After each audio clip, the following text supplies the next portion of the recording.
and it's growing, and we're expanding the kingdom, right? In the natural kind of way, right? Church numbers are up. That's because we're having kids. It's great. God is so good. We have so many things to be thankful for as we come together every Sunday, for that matter. It's not about just what we can do, but what God has done for us that gets it all going. Does that make sense? It always starts in that place that God has made a plan. The vision of this church, of all churches, should be basically the idea of planting His words of life. We should be a church that, if we really are fulfilling what God has called us to be and to do, we should be planting the words of life in each other, and also spreading those seeds and planting them in the world outside of the church too. It's going to take both. It's going to take watering, and of course some people need more fertilizer in their life, so they need to go out and match. Anyway, I'm not even going to use that term. So anyway, it's just the whole idea that we need to be about planting His words of life, and that's the vision here at First Christian Church of Payette. What are we becoming? What should we look like? It should be natural when you walk in here to recognize we're planting His words of life. The other thing too is, how are we going to do this? How are we going to get to a place that we are that kind of people? It's going to take us growing up, maturing in Jesus, so that we can be making disciples. We have to be our maturing disciples who are making disciples directed by God's Word. The short version is up there. Mature disciples just make disciples, right? But in everything, though, we've got to come back and be focused. That's why God's Word has got to be centered. If that's who tells us about Jesus, that's who tells us about God, we have to stand firm in His Word and follow the Word that is Jesus. Amen? So that's what we're going to be learning about, is discipling, right? Disciplizing.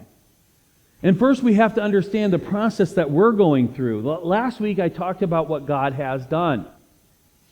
That God took where Satan deceived the woman and used her to bring sin into the world. God says, fine, I'm going to, from the seed of the woman, bring about someone who's going to take care of you, Satan. Right? The seed of the woman is going to crush his head, and yet the viper will still bruise his heel, which means, deadly vipers, that he will die to accomplish this. Right? So God has won the war. We read that last week in Isaiah 53. That what Jesus did, and actually is recorded in Matthew, Mark, Luke, and John, and that He defeated sin and death, became obedient to the point of death on the cross, right? He has won.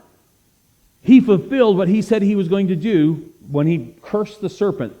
There's one coming, the seed of the woman, who is going to defeat you. So God has won. Let's get that.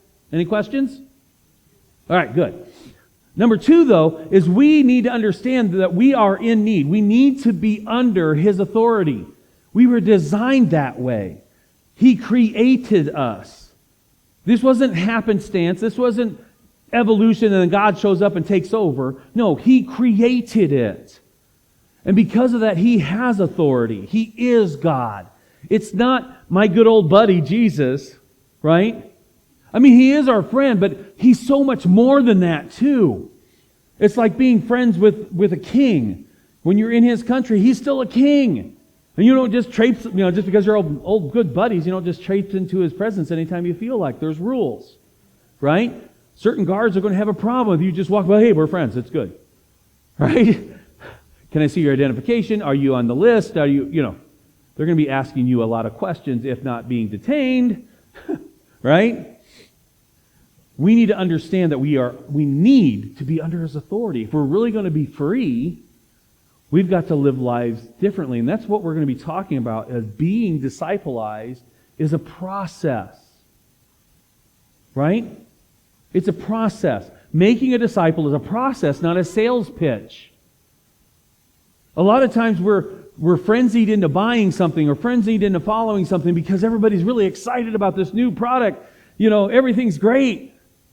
It's like diet pills, right? It's like diet pills.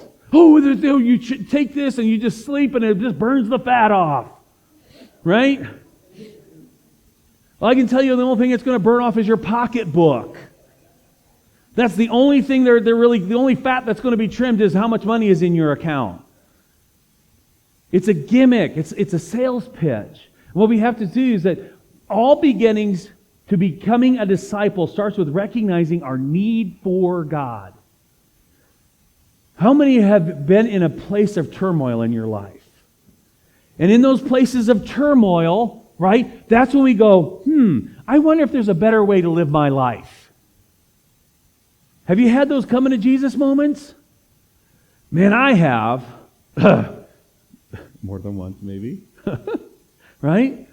We're running through this life, running through long as we go, and we hit some walls, and then we start thinking, well, maybe I should do things differently. Then we run some more, and we hit some bigger walls, and finally we have to come to the point that, you know what? If I keep going like this, I'm literally going to kill myself. It's a mess. It's a problem. Blessed are you who have not had to hit that many walls and turn. Right? Some of our walls we tripped over. Right? We could have stepped over them, but we tripped over them.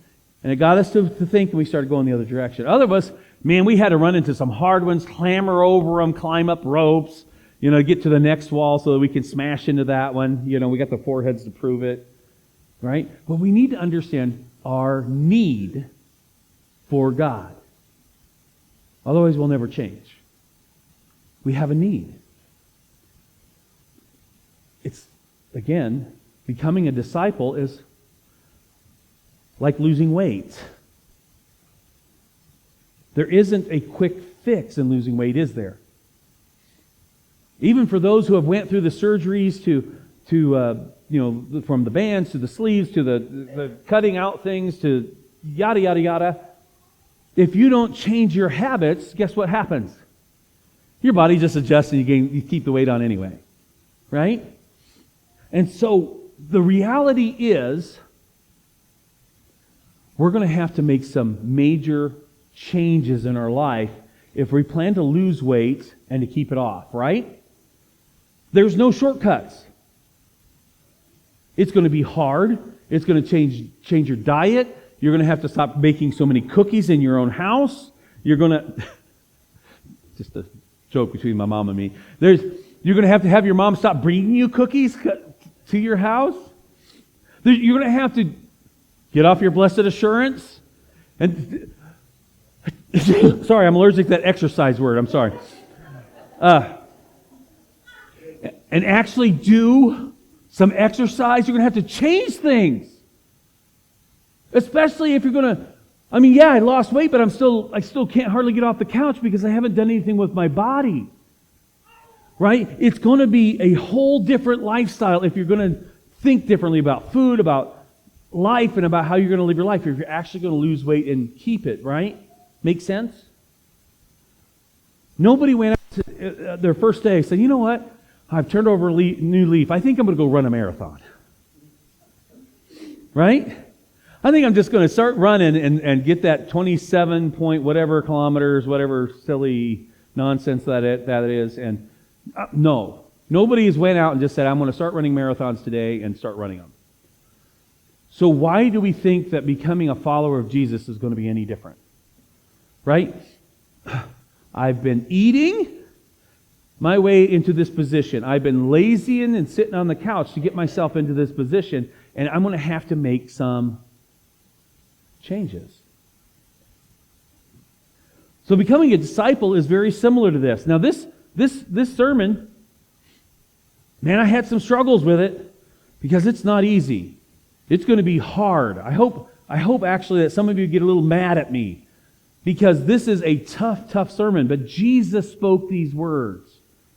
But when you think about making the transition from a life that's led by chaos and the world and the toilet drain that I used to live to what I want it to be, this is reality. You ready? Chapter 14 of Luke, 25 through 35. Now great crowds accompanied him. And he turned and said to them, if anyone comes to me and does not hate his own father and mother and wife and children and brothers and sisters, yes, even his own life, he cannot be my disciple. These are some harsh words, aren't they? This is right in my living space. This is hard, isn't it? Now, Jesus, it's recorded in Matthew or Mark, I can't remember which one, differently. It switches. Unless you love me more, right? It's a little softer. But it's a different time, a different place, a different group of people. Now, you would think, starting here, that great crowds accompanied him, that he would say something a little more popular. Wouldn't you? If Jesus wanted people to follow him, right, he would say something nicer, something more encouraging. But no, I want you to hate your father and your mother, your wife and your children, your brothers, your sisters, the whole shooting match, even yourself. Otherwise, you can't be my disciple. Chew on that for a second. Now, this is very important. He says you cannot be his disciple 3 times in this passage. 3 different things. We'll come back to that. Chew on it. Ready? Next one. Whoever does not bear his own cross and come after me cannot be my disciple. Now, crosses, from what I understand, are not a fun way to die. Have you ever heard what it takes to die on a cross? Usually they didn't beat the people first because they wanted them to be as healthy as possible. And then they would nail them to the cross, right? And the only way that when you're strung out like this, go hang from some monkey bars and find this out, that the only way that you can take a breath is to pull yourself up. Okay? And they would feed you. They'd even give you drugs for the pain, so that you would live as long as possible, so that you would have to literally give up your own life. The way that you died is that you wouldn't push against those nails and pull against those nails one more time. It's an excruciating physical and mental way to die. There was anguish beyond anything that we can possibly imagine being crucified. It was horrible. And in the Jewish mindset, to be hung on a tree was to be cursed. So when Jesus says this is not very popular. Right? You've got to take up your cross and follow me. We'll come back to it. If you want to be my disciple. Finally, he gives an antidote. He gives a couple parables here to set up the last one. Kind of finishes up the other 2, but also finish up the last one. For which of you desiring to build a tower does not first sit down, count the cost, whether he has enough to complete it? Otherwise, when he has laid the foundation, he is not able to finish, and all who see it begin to mock him, saying, this man began to build and was not able to finish it. Or what about a king going out to encounter another king in war?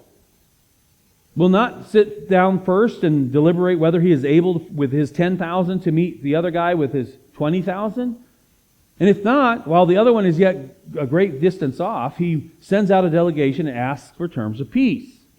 Right? If this is true, that people do this, then why wouldn't you do this with your discipleship? So therefore, any one of you who, now that's a big word, so therefore, any one of you who does not renounce all that he has cannot be my disciple. He said it 3 different times in 3 different ways with 3 different things. Remember those 3. So let's think about this for just a second. Does he mean that you should actually physically hate your mother and father? Because I'm pretty sure it says to honor thy mother and father, right? Also says to love your neighbor as yourself, right? So what's the problem?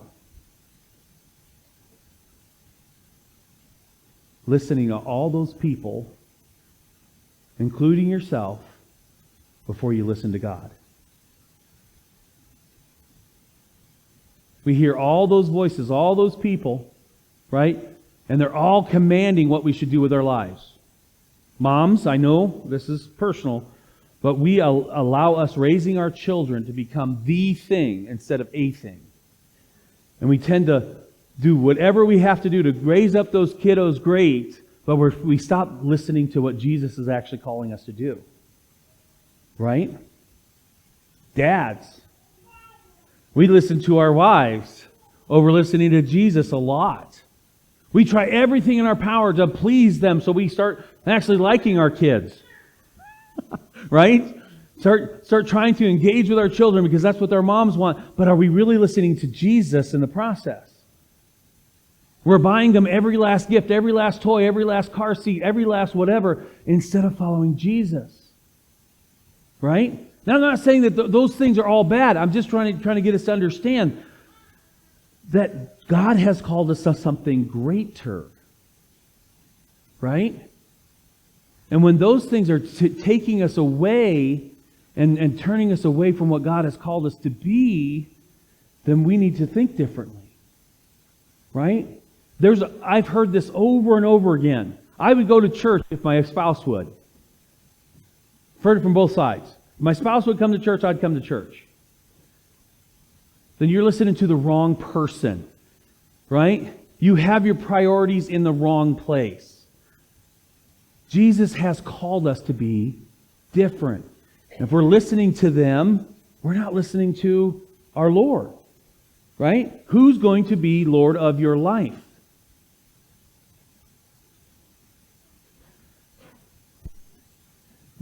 There's the same thing with the cross. We worship here all of our comforts. Right? Take anything that you want, but don't take away my video games. Don't take away my food. Don't take away my warm house. Don't take away the nice car. Don't take away my motorcycle, my tools, my fill in your blank. What are you playing with right now? I'll die on that hill. I will defend my rights to have all these comforts. But we won't, give them up and pick up our cross and follow Him and suffer for not only His name's sake, but for others. He may be calling us to be that way so that we can have the ability to give to others and teach them about Jesus. Right? And then finally, our stuff itself. Not just our comforts, the stuff itself. We have storage units packed full of junk. And I mean junk. They're packed full. And then when somebody doesn't pay them, right, they bid on these storage units. They get these storage units and 95% of it gets hauled to the dump.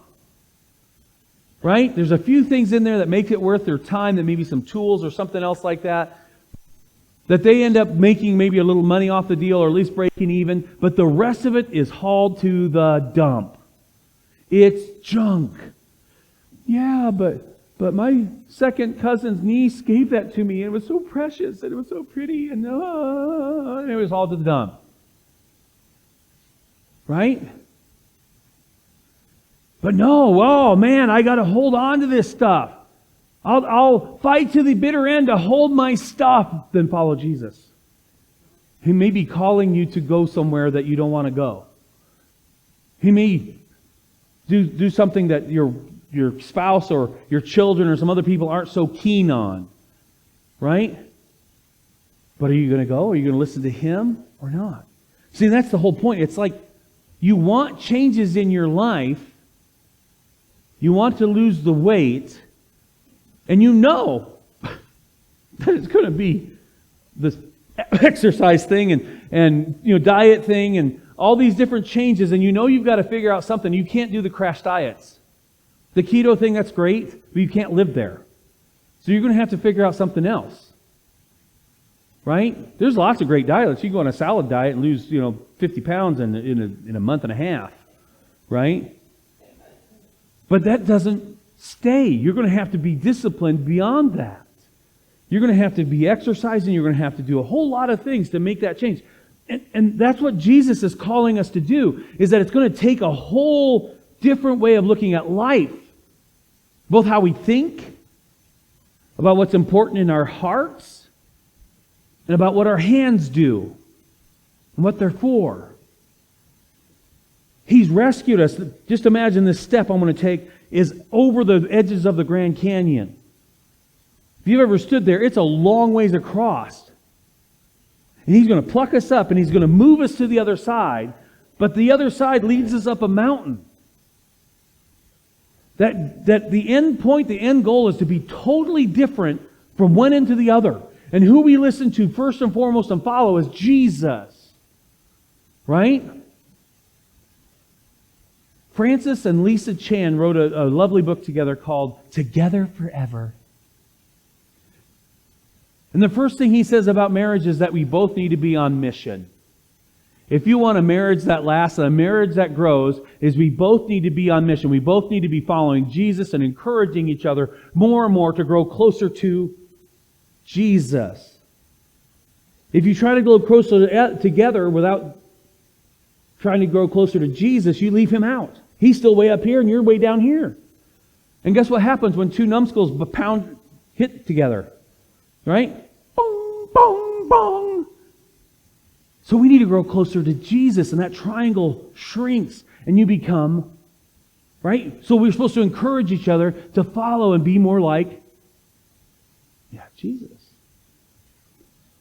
But we have to realize that if you say, I want to be a disciple of Jesus, this is where it's heading. Everybody else wants to tell you these fun little antidotes. Oh yeah, you're going to enter into God's grace, which is true. You're going to receive forgiveness, which is true.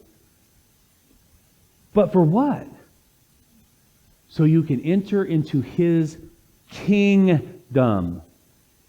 Not His playground, His kingdom, which means that He is king. And you're going to listen to His voice. And man, there's going to be people that are going to get ticked off at you because you're listening to His voice rather than the world's voice. Remember, the world got you into the mess and the conundrum that you were in the first place. Does that make sense? So it's time to listen to somebody else's voice and do things His way. And that's what it's about. We go into the last verse of this chunk and it says, salt is good, but if salt has lost its taste, how shall its saltiness be restored? I'm going to pause there. In Israel's mind, in their time and their place, salt was used mostly to purify things, to cleanse things.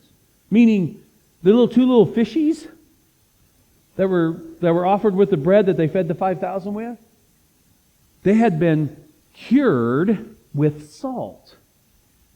That's why they were able to put in his lunchbox and not rot. Right? But if the salt content of the stuff you were digging up wasn't very high, it wouldn't work. And then your fish would be spoiled.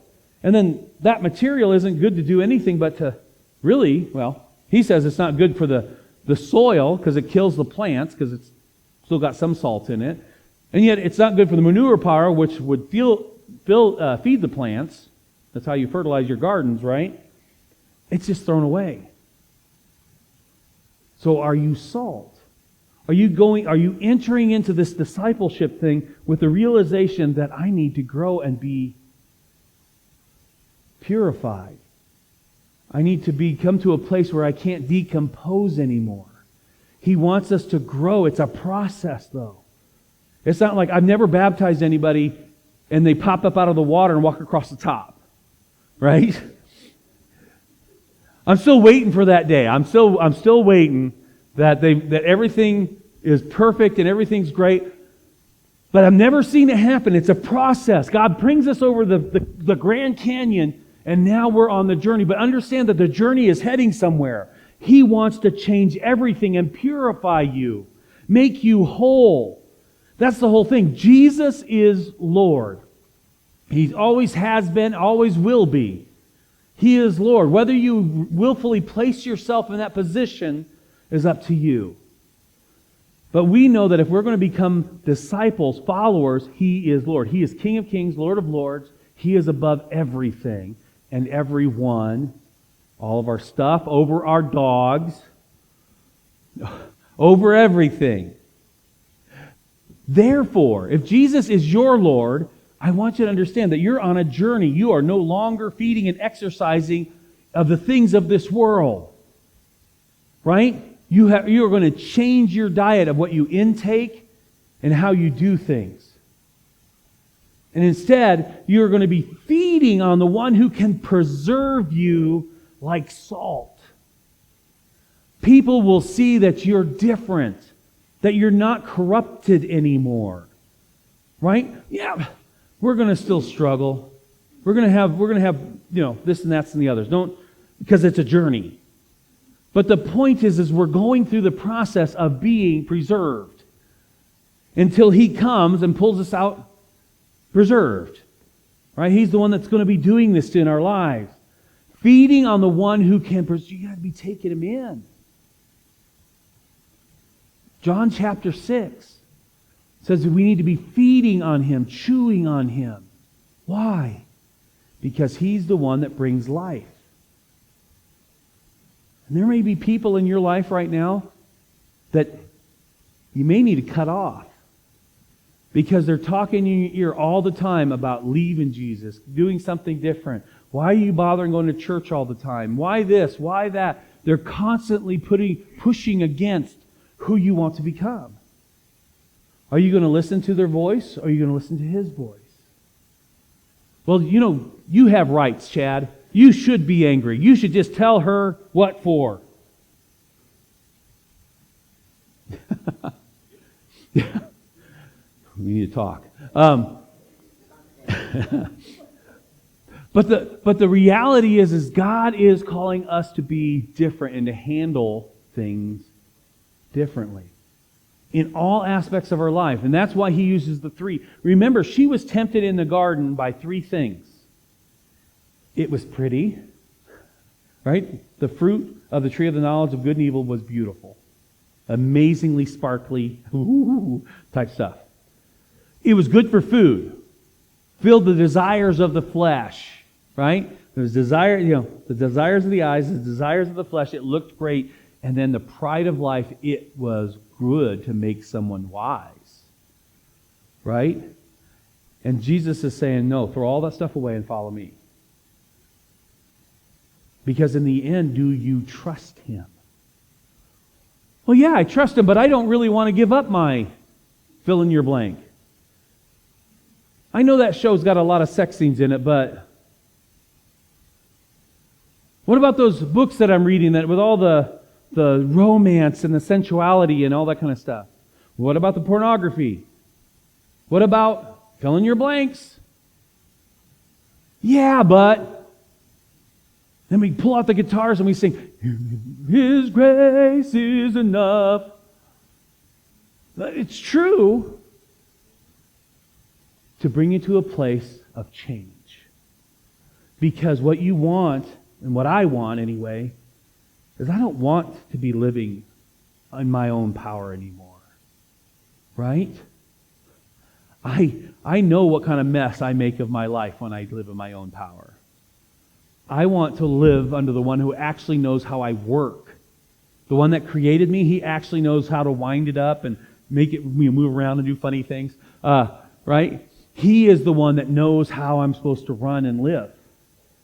And when we start living there, the closer that we get, and the more we've changed, the more we see freedom.